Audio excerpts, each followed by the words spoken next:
Assalamu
alaikum, dear students. I hope everybody is safe and sound. And I can see 20 participants that have joined in. We'll wait for another 2 to 3 minutes for the rest of them to join in, and we'll be talking about Matthew Arnold today. Meanwhile, if you have any questions from the previous classes that we have had online or otherwise, you can jot down those questions and you can ask those questions.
Walaikum assalam, Saswi.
अल्हम्दुलिल्लाह मैं ठीक हूँ बेटे, आप कैसे हो?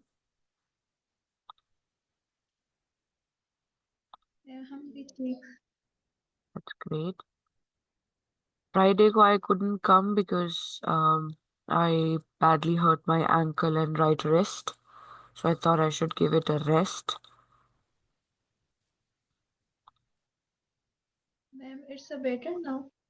Yes, it's better, definitely. Okay, so let's start now. We have, I think, 25 students now, so we can start. I hope everybody knows that we had a class today, right? नहीं पता है तो आप अभी भी उन्हें इन्फॉर्म कर सकते हैं। मैम पता है उन्हें। पता है, चलो सही, डन हो गया। So, Messi honored the life of a cultural critic. You might have heard about him when you were studying literary criticism or related subjects. He has always been very vocal about what was happening around him. If we talk about historical context or anything that is related to his era, you'll find out that he has been able to describe his age as something that is full of confusion, and he also always had this discomfort regarding religion, that people were not religious enough and they were fading away or drifting away from their cultural roots. If we talk about Robert Browning and Christina Rossetti, both of them, they had a similar kind of we can say um, reservations about the people and the world around them. And Matthew Arnold, on the other hand, is no different. He was very much skeptic about those people who were living in England in the middle of 19th century. Now, if we talk about Dover Beach, the poem that we are going to discuss today, it's more likely to be a personal matter that he wanted to discuss with one of his uh, closed ones. In the poem, you'll see that he's referring to somebody in the poem that later on will be revealed as his wife. And then he's very close and intimate with his wife, and he's very concerned about what is happening around him. It's a philosophical poem which can arise a controversy between believers and non-believers as well. As we have already discussed and established the fact that religiosity was in crisis in the Victorian era, and definitely many identity crises were seen. Even most religious people were in a fit, in a conflict, or in a complicated understanding of their own standing, their own moral standing in the society. So many ethical principles and behaviors much more were governed by society and its development. Now, society was definitely developing towards more scientific and more robotic perspective as compared to uh, Christianity and religion, right? Other than that, let's read what this website has to say. I hope you have a rough sketch in your mind now. Okay, Matthew Arnold किस किस्म का writer था. As you can see, Matthew के spelling note करें, it's not बेटे MAT only, it's double T. ये mistake हमसे हो जाती है, ठीक है। सो हमने ये मिस्टेक एग्जाम में नहीं करनी। मेक श्योर के आप इसको डबल टी के साथ ही लिखें, ठीक है। अगर आगे हम चले तो you'll find that Matthew Arnold's poetry was able to revolutionize English literature with its introspective and thought-provoking works during the Victorian era. He was known for exploring themes such as spirituality, cultural decay, and pursuit of truth, जो कि थोड़ा बहुत मैंने आपको already बताने की कोशिश की है। पिक्चर भी इनकी बनी हुई है, पेंटिंग बनी हुई है, you can take a look. He is definitely remembered for his poem called Dover Beach. Apart from this, he has written a number of essays and he has written prose as well, and he has contributed to criticism as well. His wide array of literary exploit has earned him a great reputation among many scholars. Now, he was born in England, and his first book was called The Strayed Reveller. He worked as one of Her Majesty's inspectors of school. Now, inspector of school, when you become an inspector of school, you get a lot of exposure. You get to go to different parts of England and otherwise, and you get to know many people and many perspectives which are going on. So he was not somebody who was a homebody or reluctant or uh, who stayed in only one place. He went to places. That's why he had more understanding. So his sample of observation was bigger than other poets, as we have discussed so far. He died in Liverpool in April 1888. He was married to Frances Lucy, and he was also named a very famous poetry professor at Oxford University, and he definitely gave a lot of lectures in English language.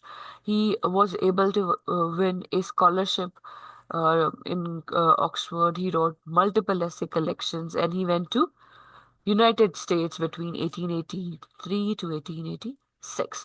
So his journey started from England and went to United States, and he has given many lectures in English based on all those cultural, personal, spiritual, and pursuit of truth। In thematic landscapes को हम mind में रखते हुए Matthew Arnold को हमेशा उसका analysis कर सकते हैं। तो these are some of his famous works, जिसमें से हमने डोवर बीच को पढ़ना है। Now if you look at the first one, growing old. Now the name suggests itself that it is about a person or multiple people. They are growing old, and then there are certain array of questions that the speaker has, and then those questions are posed in stanzas. Then we have Philomena. It's a four stanza poem, and it is inspired by a Greek mythology, Philomena.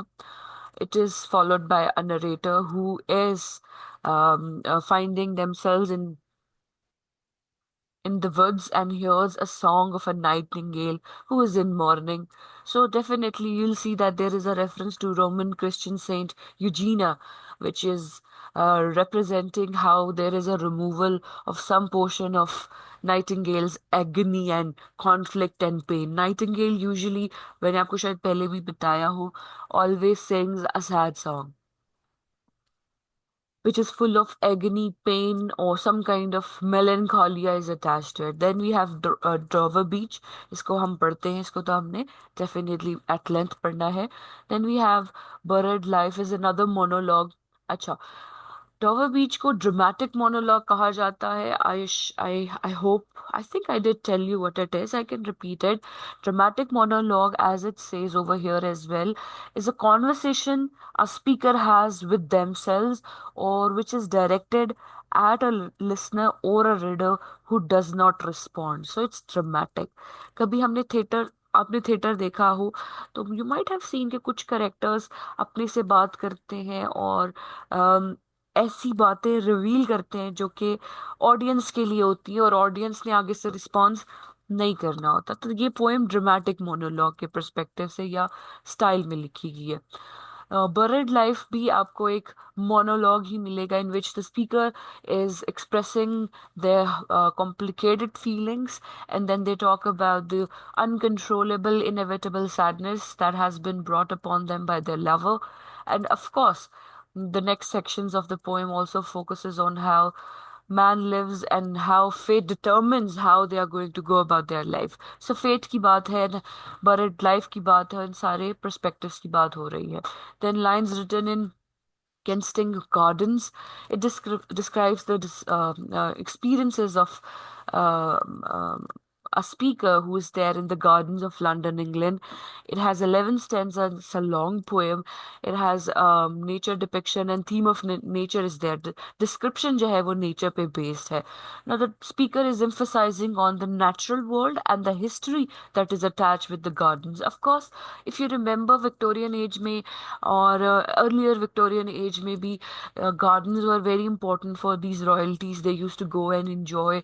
मतलब कि जो royal blooded princess and Prince थे और जो elitists या bureaucrats थे उसकी खवातीन specially they used to go in these gardens and enjoy, and they used to have some me time in these places, और ये calmness के लिए जाने माने जाते थे. तो he's talking about those. Early life, we have already talked about that. As a boy, he attended the school where his father was a respected headmaster. Matthew Arnold was very much recognized in his early days as a very talented and good student. During his time there, he also got very well versed in Latin and English poetry, and he actually won a prize for his poem Alaric at Rome, and it was printed at Rugby.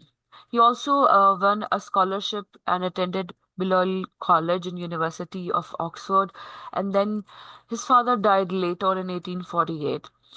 The following year, he wrote a poem, Cromwell, that won him a Newdigate Prize, which is awarded to students at Oxford University. He also participated and composed in English essays and verse under while he was an undergraduate, and then he definitely earned a place, a private secretary to Lord Lansdowne, an already Whig statesman.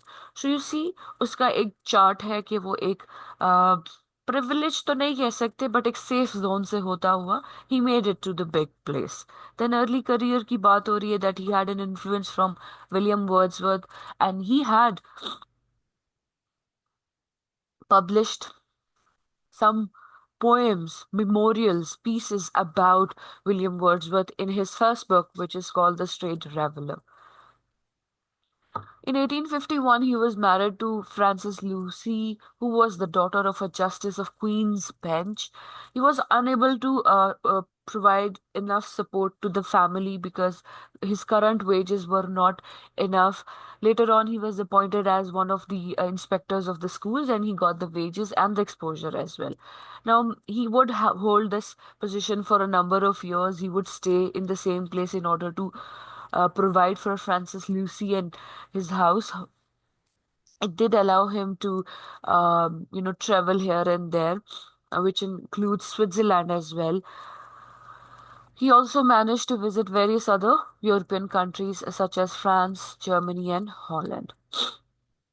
Then he was named a professor at Oxford university. If you remember जो pointers हमने शुरू में बात किए थे उन्हीं की extension यहाँ पर लिखी हुई है बेटे, इसे आप खुद पढ़ सकते हैं. And religion is an important aspect whenever we talk about Matthew Arnold. Of course, most of his work would be centering around the concept or the theme of religion. It is said that a source of great anxiety for Arnold was the religious doubts. In his several essays, he looked at establishing the truth of Christianity.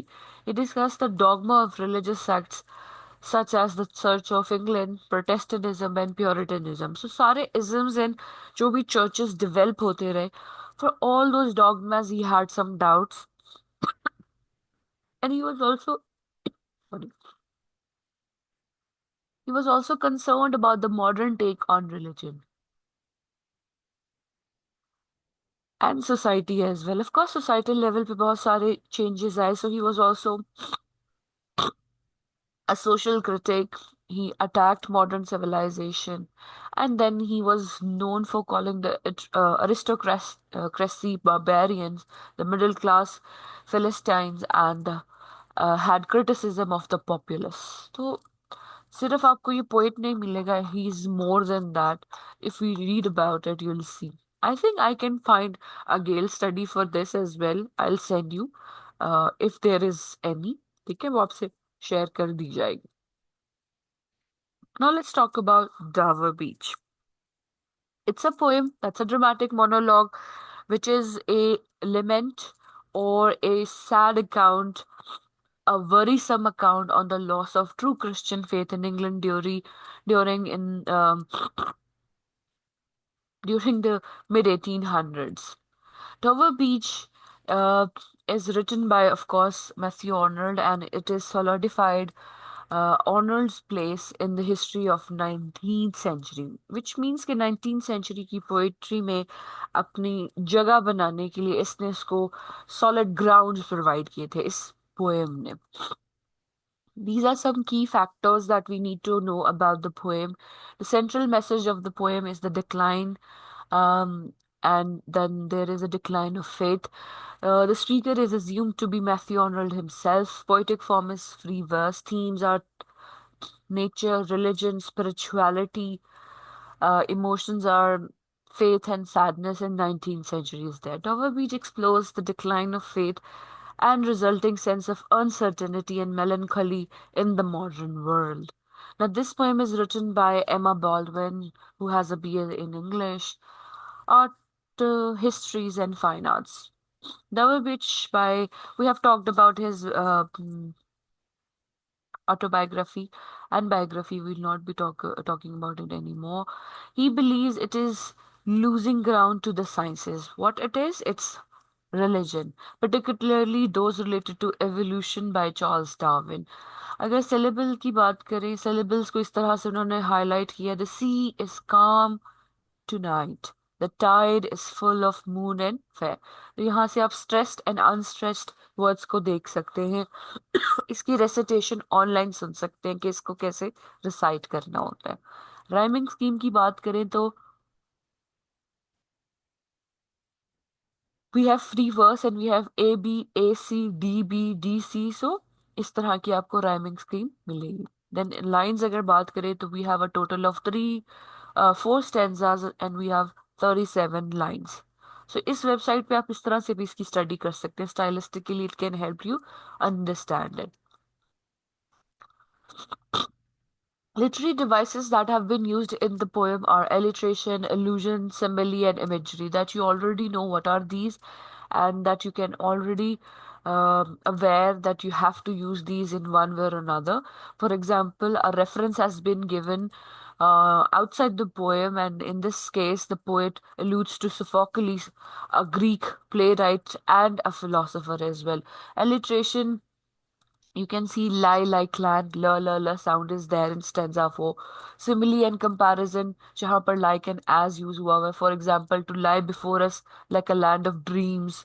ठीक है, तो simile is a comparison. Imagery किस तरह से use हुई है? The use of particular interesting descriptions that help readers imagine a scene in great detail. For example, the tide is full, the moon lies fair. ठीक है, इस तरह की imagery use हुई है. Now let's look at the first stanza. Minute में इसको yes, here. The sea is calm tonight, the tide is full, the moon lies fair. Upon the straits on the French coast the light gleams and is gone, the cliffs of England stand. Glimmering and vast out in the tranquil bay, come to the window, sweet is the night air. Only from the long line of spray where the sea meets the moon-blenched land, listen, you hear the grating roar of pebbles which the waves draw back and fling. At their return up the high strand begin the seas and then again begin. With tremulous crescents slow and bring the eternal note of sadness in. Now, definitely, as we can see, that the setting of the poem is a sea which is calm and the tide is full. Now, Matthew Arnold describes the poem and starts the poem by describing the settings in which it is taking place. It is very much cleared by the fact that we have talked about the title of the poem, that is a Dover Beach, which is there in England. It's a coast of England. Now, the sea is said to be calm, and there is beach full of tide. The moon fair and lovely upon the strait. Strait is a narrow passage of water, such as the English Channel, onto which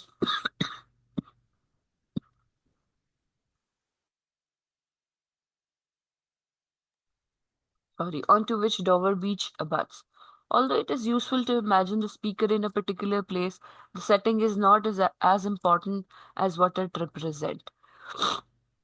Again, I'll show you the text. अगर आप text देखें, the sea is calm tonight, the tide is full, the moon lies fair upon the strait on the French coast.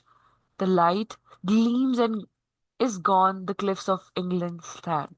So यहाँ पर हमारे पास simply एक setting है जिसमें the poet is saying the sea is calm, there is moon, it lies fair, it's lovely, it's full of tide, the sea is full of tides. Then we have these straits in the French coast of England and cliffs are there. Of course, पानी जहाँ खत्म होता है तो usually वहां पर आपके पास cliffs भी हो सकती है and sand and shore भी होता है. Glimmering and vast out in the tranquil bay. Tranquility, if you remember, is something that has always been associated with poetry.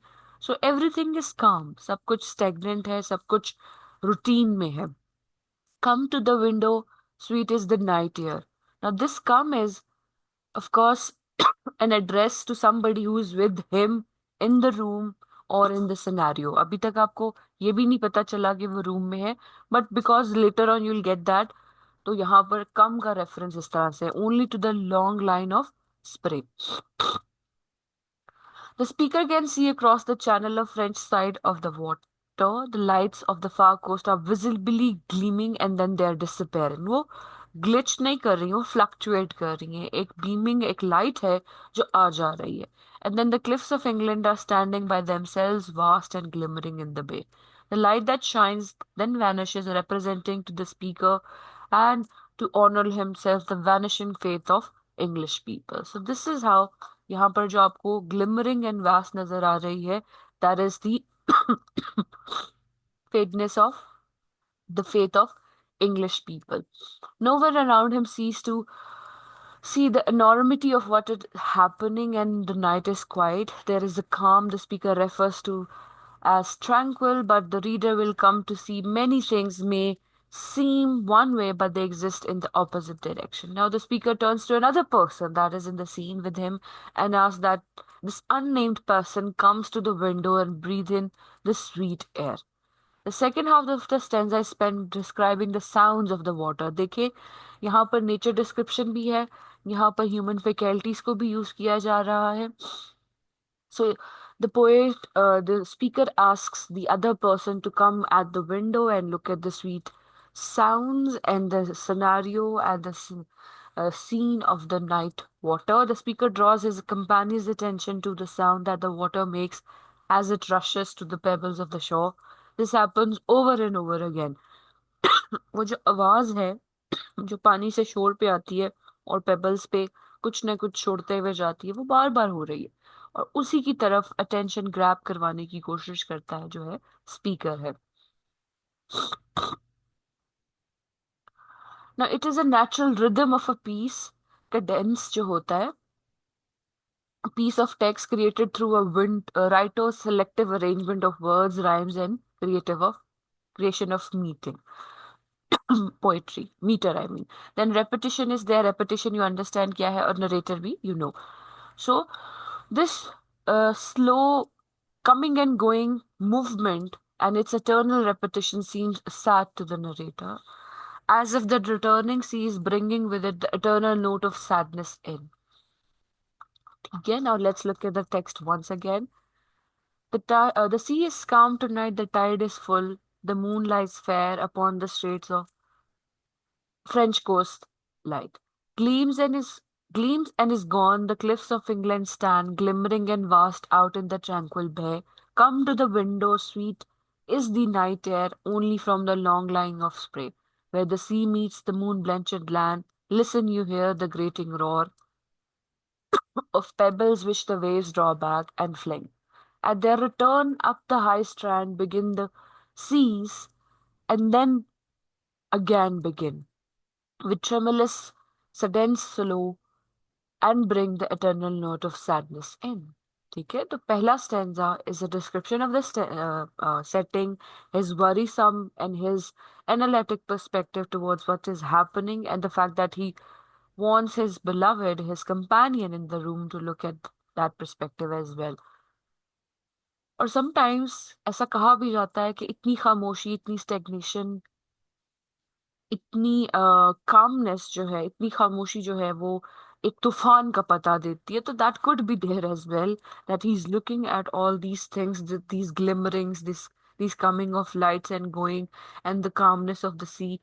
It मतलब टाइड वहां पर पूरा है, लेकिन calmness of the sea can represent के ये इंडिकेशन है that there is something big coming, something chaotic coming. Then we have stanza 2. If you remember, we have talked about Matthew Arnold to be one of those people who have studied history as well. One of his poems that we were talking about was based on gardens and history attached to it. तो history को वो time and again, क्योंकि वो Latin and Greek में well versed है, तो mention करता ही करता है. Sophocles long ago heard it on the Aegean, and it brought into his mind the turbid ebb and flow of human misery. We find also in the sound a thought, hearing it by this distant northern sea. So if you look at the structure of the second stanza and the length of the second stanza, it's quite short because it has historical perspective attached to it.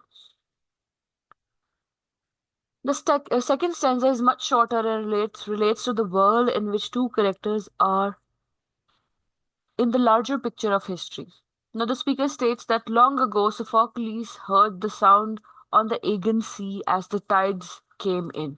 ये भी आपने सुना होगा कि history अपने आप को repeat करती है. तो he's saying that the worrisome facts and the concerns that he has have already been pointed out by Sophocles long ago when he heard it in the Sea of Aegean.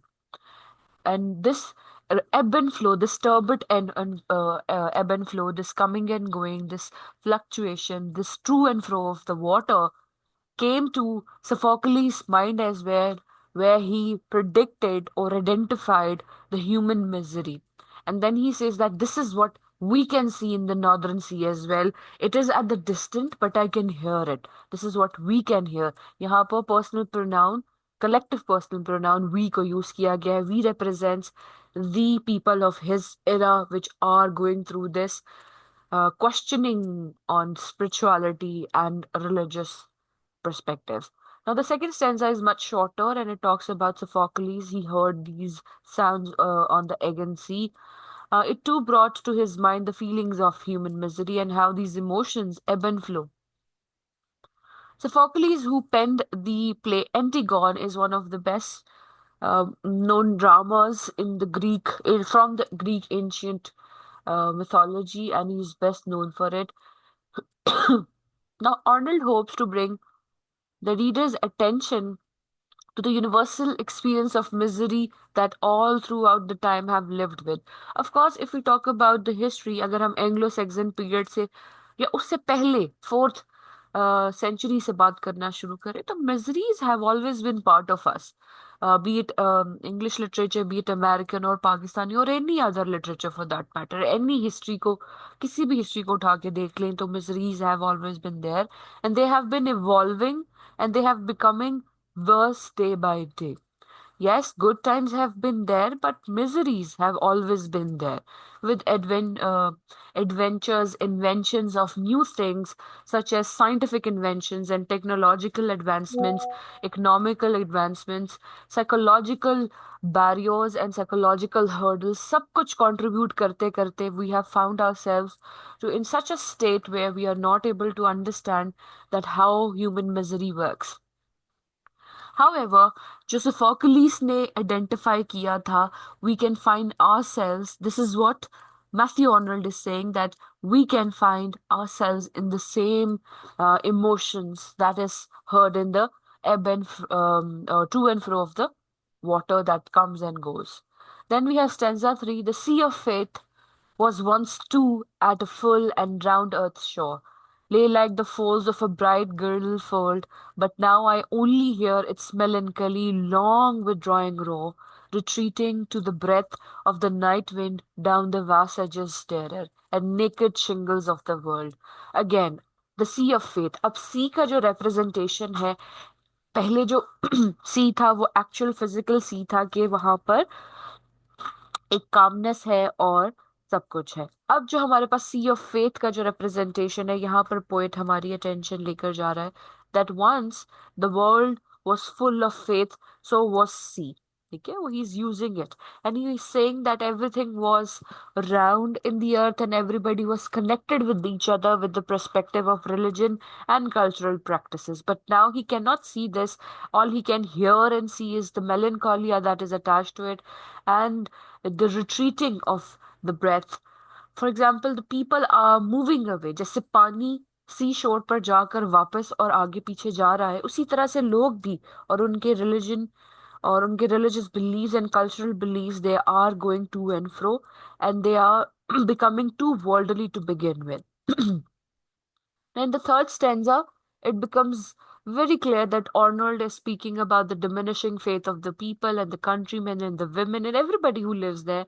He describes the sea of faith once covered all of the round earth's shore and held everyone together like a girdle. Now, though this time has passed, no longer is the populace united by a common Christian faith in God, as Arnold sees it spread apart by new sciences and conflictive opinions. मेरा reason यहाँ से पढ़ने का ये है कि बेटे बताते हुए spoken English is different, but you are supposed to write something that is very near to this one, right?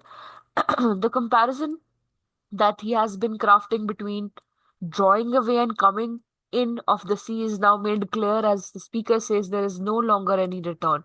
The sea is only receding now, melancholy and long. It is retreating from England and the rest of the lands of the earth and leaving the people exposed. Then we have stanza 4. Our love, let us be true to one another, for the world which seems to lie before us like a land of dreams, so various, so beautiful, so new, hath really neither joy nor love nor light, no certitude, no peace, no help for pain. ये बहुत आसान है, ये आपको खुद भी समझ आ गया होगा ना. Love is a reference to the lover to his wife. एक रीडिंग में मैंने पढ़ा है जहाँ पे फ्रांसिस इसकी बीवी का रेफरेंस है और एक का ये है कि कोई कंपेनियन है. अननेम्ड है इसलिए इसको अननेम्ड कंपेनियन भी कहा जा सकता है. Right? So he says, now let's be true to each other and love each other because the world that we see in front of us is a dreamy world and it is not what it looks like. It offers a lot of things. We think that it is so beautiful, so various, and so unique, but it does not have all those things that we think that it has.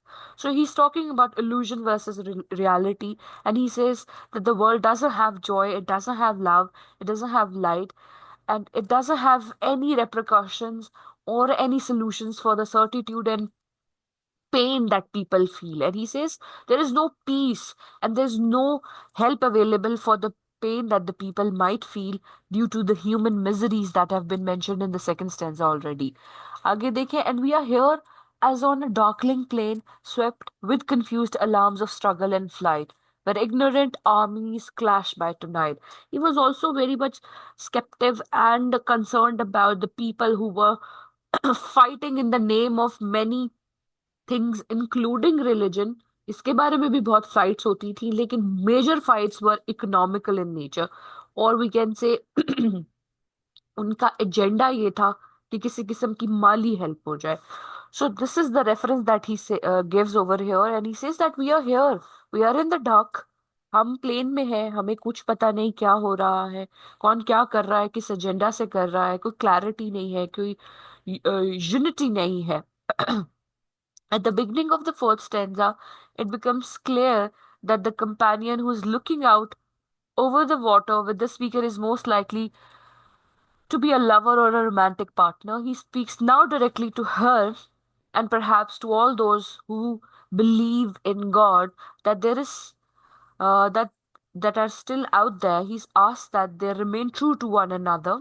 ठीक है, क्योंकि आपको पता है ना third stanza में भी और पिछले स्टैंजा में कहीं ना कहीं she has it has been use that we should be true to each other. तो वो वहां पर दो लवर्स की भी बात है, उसकी रिप्रेजेंटेशन है, और कलेक्टिवली लोगों की बात भी है। अब इसी स्टैंजा में भी यहाँ पर वो कहता है ना, and we are here as on a darkling plain, so it's a representation of a entire group of people that were related to this era.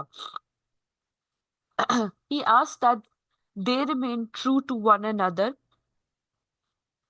in the land of dreams. The world is no longer what it was, and it is more like a dream than a reality. It is a land that appears to be full of various beautiful, new, and joyous things, but that is not the case. The world, the new world, in fact, is without joy, love, light, certitude, or peace, or finally, help for those in pain. It is what it is not what it appears to be. The poem concludes with a pessimistic outlook on the state of the planet as the people are suffering around the world on a darkling plane, confused and fighting for things they do not understand. Real suffering is going on and faith is slipping away or slipping away. ठीक है, I hope you understood some of it if not all of it. कुछ समझ आया?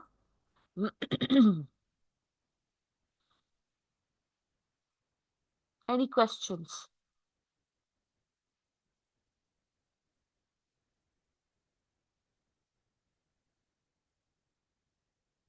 No questions?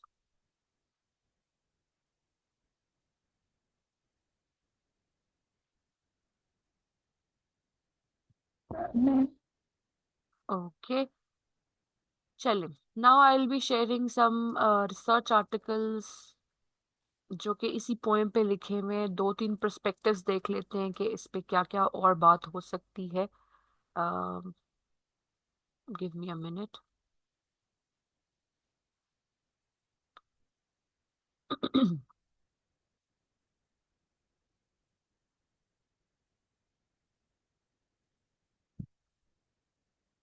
थोड़ी C complex है। हाँ, जैसे ये एक आर्टिकल है ना बेटे, let me try and open it. Wait please.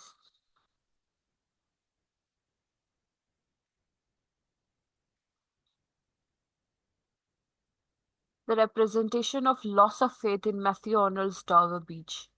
ठीक है, इसमें एब्स्ट्रैक्ट है, उसको आप पढ़ लीजिएगा। इंट्रोडक्शन आपको हेल्प करेगा about what was happening in England of that time। ठीक है, जैसे यहाँ पे लिखा हुआ है, England in 19th century embraced controversial theories in science and literature.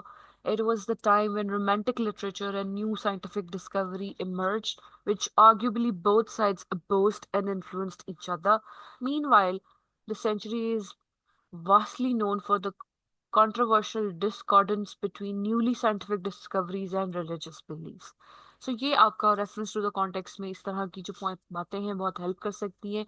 Therefore, 19th century literature, and more specifically the second half of the literature century, is based on prevalently based on the conflict and the clash between science and religion.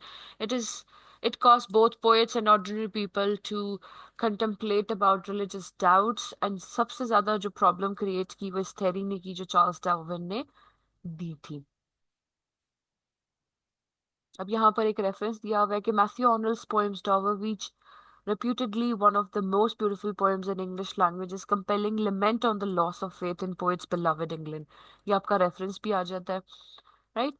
अब अगर हम इसके analysis की बात करें तो यहाँ पर जो ये इसके राइटर कौन है, अम, हम इसको मिस्टर करीम पढ़ लेते हैं। मिस्टर करीम, हरम आई थिंक लड़की होती है, चले मिस हरम या हरीम ने जो काम किया है, that is new criticism and new historicism literary schools. Do you know these two? Any idea ये दोनों क्या है? कुछ पता हो इस बारे में?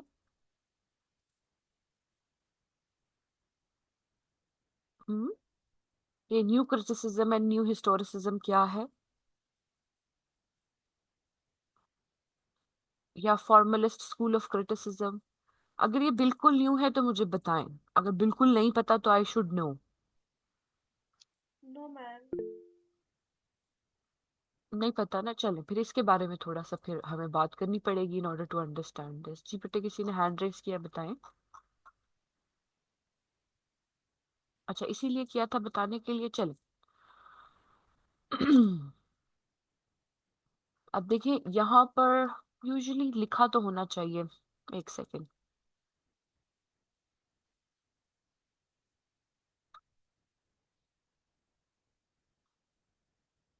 हाँ, यहाँ लिखा हुआ है। सो prominently the 20th century literature was separated from its sentimental form, and it had taken a divorce from this road, and they have uh, um, taken up the reasoning to be more prominent perspective. Hence, the century embraced distinct and significant literary schools of criticism. ये school of criticism में आते हैं, new criticism and new historicism, right. और ये formalist school of criticism में आते हैं। अच्छा, स्कूल ऑफ क्रिटिसिज्म की अप्रोचेस के बारे में पता है क्या क्या होती हैं? इजम्स जो आपने आज तक पढ़े हों, वो किस तरह से होते हैं? जैसे साइको एनालिसिस पढ़ा होगा शायद, कि नहीं पढ़ा हुआ?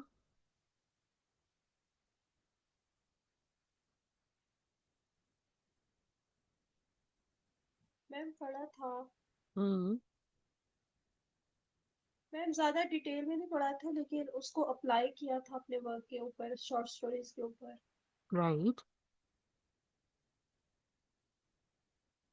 यानी आपने एक फॉर्मलिस्टिक एनालिसिस किया होगा, एक अप्रोच को यूज किया होगा, जहां पर you looked at a whole study और अ शॉर्ट स्टोरी, उसमें करेक्टर देख लिए, सेटिंग पॉइंट ऑफ व्यू देख लिया, एलिमेंट्स देख, डिक्शन देख लिया, प्लॉट यस एनालिसिस मैम। कर लिया। उसी को फॉर्मलिस्ट स्कूल ऑफ क्रिटिसिज्म के अंडर लाया जाता है, जिसमें हमारे पास new criticism and historicism, new historicism भी आता है। नाउ लेट्स टॉक अबाउट कि वो टेक्स्ट को क्या कहते हैं। Now new critics exclude any outside influence including political, social, biographical, cultural and religious backgrounds। अब न्यू क्रिटिसिज्म जो है वो इस चीज पे बेस करता है कि हमने ना तो मैथ्यू आर्नल्ड की पिछली लाइफ से क्या वो समझता है उससे किसी किस्म का मीनिंग निकालना है, ना ही socio political, biographical, cultural, religious aspects को इंक्लूड करना है। तो that would be a new criticism or new critic application on this poem। ना मीनिंग, हमारा मकसद क्या होता है पोएम पढ़ने का? ये किसी भी इज्म को लगाने का मकसद है किसी किस्म का मीनिंग मेकिंग प्रोसेस हो जाए। तो मीनिंग मेकिंग प्रोसेस के लिए न्यू क्रिटिक्स इस तरह से इसको एक्सक्लूड कर देते हैं। They believe that the text can stand alone and the words used in it function separately in generating the meaning of the work। Simply put, they believed in the text for the text sake, कि text में जो text है बस उसको ही पढ़ा जाए, इधर उधर के इन्फ्लुएंसेस को ना पढ़ा जाए। The movement highly emphasized on objective close reading. अगर आपको याद हो, जैसे अभी भी मैंने शायद आपको बताया है, कि it was important for the Victorians और Victorian poets and writers to go back to logic and reasoning rather than being too sensitive or sentimental। They did not want to stick to that, they wanted objectivity rather than subjectivity। इससे पहले जो हमने poets पढ़े हैं जो कि romantic थे, उन्हें सब्जेक्टिविटी में इंटरेस्ट था। ठीक है। तो यहाँ पर reason of making this reading available which is new criticism, जहां पर हम किसी किस्म के बैकग्राउंड नॉलेज को इनकॉर्पोरेट नहीं करते, ताकि जो हमारी रीडिंग हो वो ऑब्जेक्टिव हो। The movement highlighted an objective close reading when underlying the meanings and connotations of literature. Additionally, new criticism highlights the importance of literary elements such as metaphor, simile, tone, symbolism, paradoxical images, and ambiguity. Ambiguity is confusion.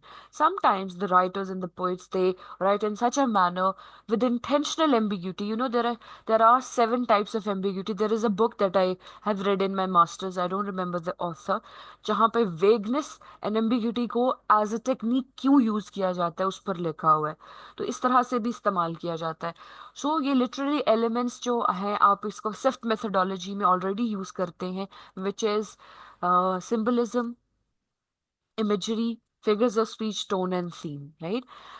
Now, new criticism highlights the importance of these things in the course of making meaning in any text. New critics argue that once the text is read in accordance with the author's biographical facts, a fundamental mistake is made, which is called intentional fallacy.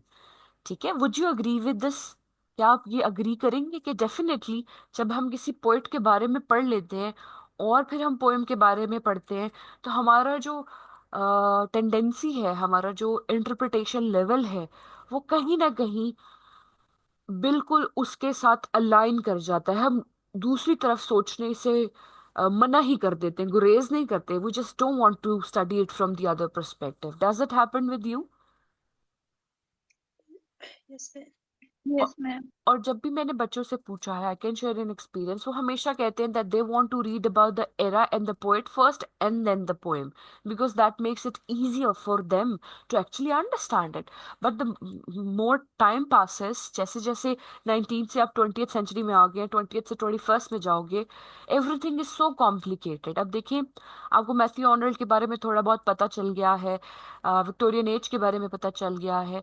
तो अब आप no matter जो भी इसकी, अब आप इस poem को दोबारा जिस तरह मर्जी पढ़ें, आप रिलीजन को कहीं ना कहीं इसमें ले आएंगे, साइंस की इन्वेंशन के पर्सपेक्टिव को ले आएंगे, हिस्टोरिकली मिथोलॉजिकल पर्सपेक्टिव इल्यूजन्स को ले आएंगे, कल्चरल बैकग्राउंड को कहीं ना कहीं ले आएंगे, मैथ्यू आर्नल्ड की पर्सनल फीलिंग्स को कहीं ना कहीं ले आएंगे। तो जब हम इस तरह से किसी चीज की क्लोज रीडिंग करते हैं, तो उस कॉन्सेप्ट को रॉब एलिसन एंड ब्रायन ने कहा है कि इट्स कॉल्ड इंटेंशनल फैलेसी। ठीक है। मोर ओवर, समझ आ रही है बेटे कि ये बहुत मुश्किल है? समझ आना चाहिए, मुश्किल नहीं है ये। मैम आ रही है। ठीक है। नाउ न्यू मैम आ क्रिटिसिज्म, रही है। right, right. Now, new criticism was considerably popular in 1940s and two preceding decades. The first name given to the theory was by Grove Ransom with his book entitled The New Criticism in 1941. ये थोड़ा सा आपको background दे रहे हैं कि new criticism क्या है, आप कहीं से भी इसके बारे में और भी पढ़ सकते हैं। Now, it is argued that new criticism started much earlier with the modern Anglo-American poet T.S. Eliot with his hundreds of essay publications on the way the text should be read and understood. T.S. Eliot एक modern poet है जो कि definitely इस चीज में believe करता था कि there should be some kind of rules and regulations कि modern text को कैसे पढ़ना है, और एक text को approach करने की multiple approaches क्या कुछ हो सकती हैं। Eliot stated that honest criticism and sensitive appreciation is directed not upon the poet but upon the poetry itself, which is referred in one of the studies by Childs in 2013. Now, new historicism is analysis of a literature. अब हमने new historicism की थोड़ी बहुत background देख ली है, वो क्या believe करती है और इंटेंशनल फैलेसी क्या होती है, what can be impact of it. ठीक है। Now, new historicism analysis in literature to the relation of social, political, historical context, as well as determining the significance of readers' socio-political background on the progress of interpreting the text. New historicism was popular in these places की, फिर से वो literature review की बात कर रहा है, आगे चलते हैं। Then we have new historicist such as Michael Warner, Stephen Greenblatt, Michael Foucault and Hayden White. They argue that literary text could not be interpreted by the historical events surrounding it merely. Rather, it is also critics' perception which determines how truth is constructed in the text. शायद मैंने आपको कभी बताया भी हो कि जब भी हम एक हिस्टोरिकल अकाउंट स्टडी करते हैं, तो वो एक बाइसनेस के साथ आता है, वो एक कॉम्प्रोमाइज्ड पर्सपेक्टिव के साथ आता है। फॉर एग्जाम्पल, पार्टीशन लिटरेचर की बात की जाए, तो जो पाकिस्तानी पर्सपेक्टिव से लिखी जाएगी वो और तरह से होगी, जो इंडियन पर्सपेक्टिव से लिखी जाएगी वो और तरह से होगी, जो पारसी पर्सपेक्टिव से लिखी जाएगी वो और है, और जो ब्रिटिश पर्सपेक्टिव से, अब देखिए हिस्ट्री तो एक ही है ना, पार्टीशन लिटरेचर या पार्टीशन तो एक ही जगह इन लोगों को इन्वॉल्व होकर हुई ना, लेकिन सबके जो अकाउंट्स हैं वो डिफरेंट होंगे। तो जो उसको रीड कर रहा है, उसका सोचना, उसकी समझ भी इन्वॉल्व होती है। So they believe that the concept of understanding the truth about literary text is historically formed, and history changes on cultural and individual basis over time. What these theorists understood was that subjectivity exists within all society and meaning changes for a particular text with the passage of time. अब देखिए, जो partition से गुजरे हैं लोग, उनके लिए बहुत फर्स्ट हैंड एक्सपीरियंस है। वो इसको किसी और तरह से पढ़ेंगे पार्टीशन को, राइट? मेरे लिए वो फर्स्ट हैंड एक्सपीरियंस नहीं है। I was born in 1992, right? जब इसके जो इम्पैक्ट्स थे, थे तो सही, लेकिन इतने फर्स्ट हैंड या इतने डायर या इंटेंस नहीं थे। सो मेरी अंडरस्टैंडिंग ओवर द इयर्स और फेड होती चली गई है रिगार्डिंग दीज प्रॉब्लम्स। लेकिन after 50 years if I am alive, और कोई पोएम पढ़नी पड़ती है जो कि इस आजकल जो हमारे साथ हो रहा है उस पर बेस्ड है, क्योंकि I have seen it first hand, I have been part of this era, तो मेरा जो उस पर टेक होगा वो डिफरेंट होगा। लेकिन 100 years बाद जो लोग उसको पढ़ने आएंगे, और सोसाइटीज चेंज होती जाएंगे, उनके अंडरस्टैंडिंग कल्चरल बैकग्राउंड चेंज होते जाएंगे, तो उनके पॉइंट ऑफ व्यूज भी चेंज होते जाएंगे ना। According to this, that subjectivity exists within all societies and meaning changes for a particular text with the passage of time. Adding to that, Michael Foucault was one of the prominent literary critics who had profound influence on promoting the ideology of New Historicism and establishing the constitution of the truth as a cultural phenomenon. According to him, truth is culturally shaped and laws of nature are determined by dominant powers in society. And that is true. हम ये बात करते हुए आ रहे हैं, बस आपने Michael फूको का नाम कभी नहीं लिया, लेकिन इस बात को आप एनालिसिस में हमेशा इनकॉर्पोरेट करते हुए आ रहे हैं कि कल्चर डिटर्मिन जरूर करती है।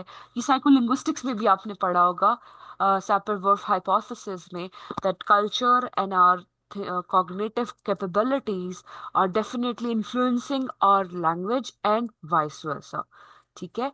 अब लैंग्वेज किस तरह से डिवेल्प होती है, कहाँ से कहाँ चली जाती है, वो भी सोसाइटीज डिटर्मिन करते हैं ना। अब हमारी सोसाइटी में किसने डिटर्मिन कर दिया कि जो इंग्लिश बोलता है वो ज्यादा वेल रेड है, वो ज्यादा सोफेस्टिकेटेड है, वो इस तरह है, वो उस तरह है। आपने देखा होगा कि जो इंग्लिश बोलता है उसकी रिस्पेक्ट पढ़ा लिखा इंसान भी और अनपढ़ इंसान जिसे अंग्रेजी नहीं भी आती वो करता है। सो वो पावर डोमिनेंट किस्म की एक लाइन ऑफ एक्शन में जा चुकी है हमारी जो इंग्लिश लैंग्वेज है, और उस तरह से उसे यूज किया जाता है। So everything affects everything within the mind and outside the mind as well. ठीक है? सैपर वर्फ हाइपोथेसिस को आप पढ़े, कल्चर और लैंग्वेज का एक दूसरे से क्या ताल्लुक है और उसमें थिंकिंग यानी कॉग्निशन कैसे कंट्रीब्यूट करती है।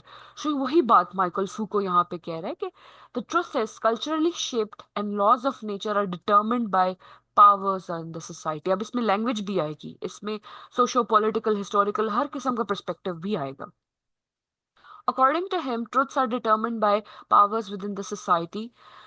Influenced by Karl Marx, Foucault believed that different powers, in fact, dominated all aspects of the life in the way they generated the concept of truth and how things should work. एक और concept आजकल जिसके बारे में मैं सोचती भी हूँ, थोड़ा सा weird होगा, out of the way होगा, but I'll tell you that who decided that if somebody puts on the makeup तो वो अच्छा लग रहा है, और somebody who does not put up the makeup अब बहुत सिंपल रहता है तो वो अच्छा नहीं लग रहा। किसने डिसाइड किया? ये भी डोमिनेंट पावर्स ने किया ना। एक प्रॉपर हमारे पास ब्यूटी इंडस्ट्री है, उसने अपने प्रोडक्ट्स को बेचना ही बेचना है, उसको ऑडियंस चाहिए। तो समहाउ किसी ना किसी तरह से इन चीजों को हमारे माइंड में कल्चरली सोसाइटल लेवल में पेनिट्रेट करवा दिया जाता है। तो this is how it has to be, right? जैसे सेक्सुअलिटी की भी अगर हम बात करें कि a woman is suppose to be this way, she can not express her sexuality, her sexual desires. A man on the other hand should be a stud, और वो ये सब कर सकता है। सिमिलरली रिलीजियस बिलीफ्स की बात करें तो अगर कोई माइंड में कंफ्यूजन है तो उसे वॉइस नहीं करना है, लेकिन क्लैरिटी है तो उसको चीख चिल्ला के बताना है। तो ये कौन डिटर्मिन करता है? ये powerful entities of the society. They decided for you and we automatically get influenced by it। and call marks जो कि मार्क्सिस्ट है, आपको पता ही होगा, वो हमेशा किसी ना किसी एजेंडा की बात करता है, that there is always an agenda behind everything that we do। फिर देखिए आगे उन्होंने एग्जाम्पल दी है। According to Foucault, all definitions of insanity, crime, and sexual perversion are social constructs by means of which ruling powers maintain their control। अब अगर patriotism को, religion को, sexuality को अगर वो हमें कंट्रोल करने के लिए इस्तेमाल नहीं कर सकते तो उनका कंट्रोल ही नहीं रहेगा ना, तो कहीं ना कहीं उन्होंने यूज करना है किसी ना किसी तरह से, किसी ना किसी पर्सपेक्टिव से हमें रेज दिलवाने के लिए या फील करवाने के लिए इन चीजों को इस्तेमाल किया जाता है। तो there was an example that I can share with you. ये जो कंटेनर पे एक बंदा जो है वो नमाज पढ़ रहा है, and then we have been shown with the video जहां पर मिलिट्री ने या पता नहीं रेंजर ने या जो भी पुलिस वाला है या अदरवाइज किसी ने उसको धक्का दिया है और वो गिर गया। अब later on it was discovered that the person is alive, right? लेकिन उससे पहले एक नैरेटिव फैलाया गया which said कि उसको धक्का दे के गिराया गया और या तो उसका सर फट गया या उसकी टांगे टूट गई हैं। एक नैरेटिव फैलाया गया। तो can you tell me what did make you feel? आपको क्या फील हुआ आफ्टर रीडिंग दिस न्यूज और looking at that video? Did you feel something? देखी? Yes ma'am. आपने देखी है? मेजोरिटी ने शायद देखी हो। ये जो हमारा मीडिया होता है ना, ये हमें बख्श नहीं सकता, हम ना चाहें भी तो कहीं ना कहीं नजर आ जाता है। तो आपको क्या लगता है इस वीडियो का सर्कुलेट होने का क्या मकसद हो सकता है? इस वीडियो को बनाने का मकसद क्या है? आपका अंडरस्टैंडिंग क्या है? मैम हम्म। मैम मुझे तो ये फील हुआ था कि रिलीजन को यूज किया जा रहा है, हर पार्टी रिलीजन को यूज कर रही है अपने पर्सनल बेनिफिट्स के लिए या फिर पॉलिटिकल बेनिफिट्स के लिए। देखिए, politically we are in a fit right now, बहुत प्रॉब्लम चल रही है। And the fact that I am not saying that the man whatever he was doing was wrong, he was doing absolutely a right thing, but the place was is in question. We can question कि वहीं क्यों? Why there only? Why not on the ground? Don't go on the container, साथ जो pavement है वहां पढ़ लो। ठीक है, वो एक शो की यस तरह मैम। दिखाया जा सक रहा है। और again all definitions of insanity, crime and sexual perversion. चलिए सेक्सुअलिटी को हम छोड़ देते हैं, क्राइम की बात करते हैं, स्टेट पॉलिटिक्स की बात करते हैं, एंड ऑपोजिशन पार्टी की भी बात करते हैं। तो हर कोई हर किस्म के पर्सपेक्टिव को किसी ना किसी तरह इस्तेमाल करने की कोशिश करता है। एजेंडा सबके हैं, regardless of your liking and love for any political party। Without an agenda कोई पार्टी नहीं चल रही। कोई भी इतना सेंट नहीं है कि वो सिर्फ इसलिए आगे चल रहा है कि उसको लोगों को हेल्प प्रोवाइड करनी है। और बहुत सारे agenda, agenda of power. Everybody wants power, I want power, I want money, I want to be that person जिसकी बात जो है वो हर आखिर हो, है ना? हर कोई ये कहीं ना कहीं चाहता है। तो उसका पर्सपेक्टिव है अब। और अगर हम प्रोटेस्ट की इटसेल्फ बात करें तो ये पेट्रियाटिज्म को यूज किया जा रहा है। पेट्रियाटिज्म इज अ फीलिंग, हुब्बुल वतनी जिसे बोलते हैं, उसको इस्तेमाल किया जा रहा है। The children who made it to the protest, the people who made it to the protest, they are not very much sure. Yes, they are going through a lot of chaos, corruption, injustices, health issues, money issues, बहुत सारी चीजें उन्हें तंग कर रही हैं और उससे वो निकलने के लिए बाहर आए हैं। लेकिन क्या इस तरह बाहर आना, is it worth it? They are still not sure, they are trying to find the meaning. और इस सब में फायदा कौन उठा रहा है? जो पैसे वाला है, जो पावर वाला है। देखिए, कोई भी प्रोमिनेंट फिगर, उसको कुछ नहीं हुआ। कौन मर गया? 17 साल के बच्चे। किसको चोट लग गई? बूढ़े। कौन गायब हो गया? खवातीन। कौन मिसिंग है? बच्चे। सो उनका क्या लेना था? एक 17 साल के बच्चे को क्या ही अकल होगी कि वो क्या करना चाह रहा है? तो किस तरह से इन चीजों को इस्तेमाल, अब ये इंटरप्रिटेशन है, you can totally disagree with me, and this is solely for the purposes of arising a critical question in your mind. I am not saying something against और in favour of anything, right? इसको आपने अपने mind में रखना है। सो social control को या control को रखने के लिए इन चीजों को इस्तेमाल किया जा सकता है। We accept these definitions as natural only because they are ingrained in our culture. Tyson says in these pages. Tyson is a very famous literary critic. आप इसकी, जब भी आप लिटरेरी क्रिटिसिज्म में इंटरेस्टेड हो जाए, लिटरेरी थ्योरी में, बेटे आपने टाइसन की बुक से पढ़ना स्टार्ट करना है। क्योंकि ये जिस तरह लिखता है ना, बहुत अच्छे से समझ आता है। I started from him only. बाकी बहुत कॉम्प्लिकेटेड लेवल पे लिखते हैं। Hence, it can be observed that the analysis of new historicism is purely subjective, and both readers' historical background and the historical reasons that influence that the way texts are written should be taken into consideration while analyzing literary works। जैसे मैं आपको आज तक ये बताती रही हूँ ना कि हमने सिर्फ लिटरेरी वर्क पढ़ना है और उस ऑथर को पढ़ना है और उस एरा को पढ़ना है, but there are other ways to read the text as well. अब यहाँ पे एक एनालिसिस है, ये हम डेफिनेटली कल थॉरली भी बात करेंगे। लेट्स टेक अ लुक ना। यहाँ पे वो कहता है, जो जो राइटर है इस पेपर का, कि वो क्या अटेम्प्ट कर रहा है। The paper attempts to analyse the poem Dover Beach using the new criticism literary theory in order to scrutinize the symptoms of alienated society and the loss of religion in 19th century। ठीक है, इसका मकसद क्या है new historicism को करने का? ठीक है, डॉवर बीच is one of the busiest and most beautiful ports of England.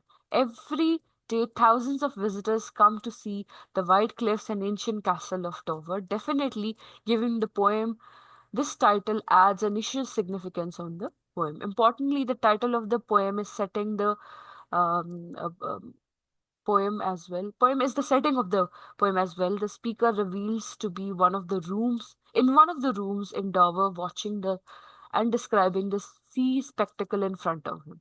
To mention Dover is located in England, it stands between England and France, and Arnold uses the sea scene as a metaphor to etc. Furthermore, text ambiguity and paradoxical imagery is central to new critics for understanding the text.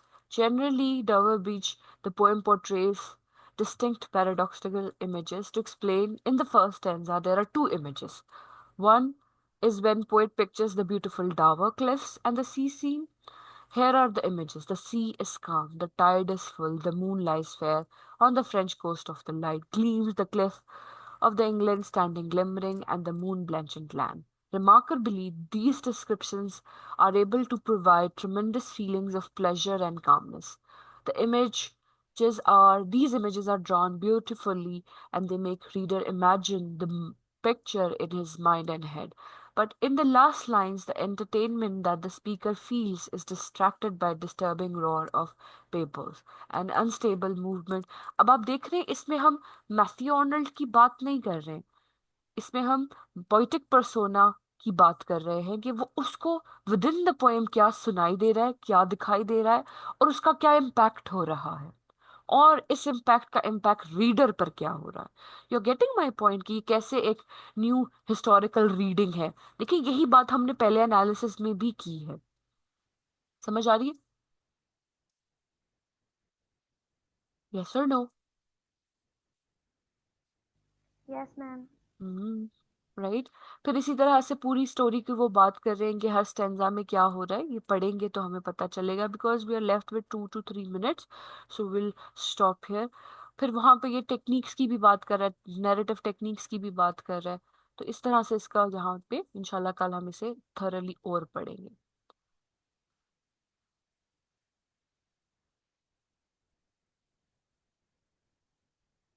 Ma'am ji ji. Ma'am वो आपने जो book बताई थी literary criticism से relevant, वो कौन सी थी? Tyson की, बेटा उसका नाम मुझे एग्जैक्टली याद नहीं, ठहरे इसके रेफरेंस में देखते हैं, अगर उसने देख दिया होना चाहिए ना, Tyson.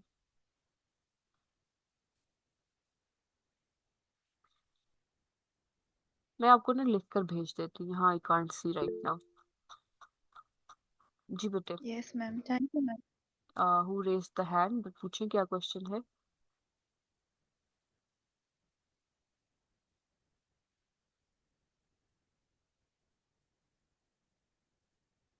Okay, are you able to see that article that I am reading from?